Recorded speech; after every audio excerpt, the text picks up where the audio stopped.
Hello, hello sa aking mga Korakaters dyan! For today's video ay dadako naman tayo sa Middle East kung saan eto makikita natin ito sa mga bangketa, yung sand art na tinatawag.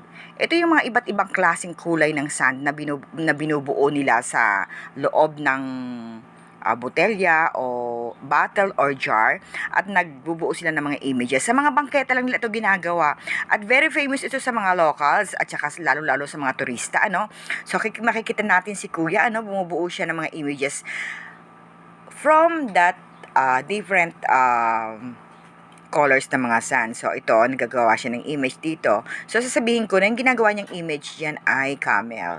Ito, makikita ninyo dyan kung paano ka-intricate at kagaling niyang ginawa yon. Sinusundot-sundot lang niya, inaalog-alog lang niya. Ang galing-galing ng kanyang kamay. Very artistic.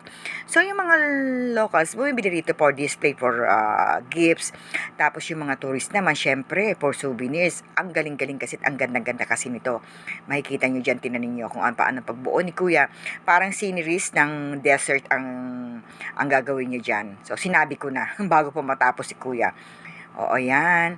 So, kung mapapadaho kayo sa Middle East, makikita ninyo ito sa Dubai, sa Jordan, makikita nyo sila sa bangketa.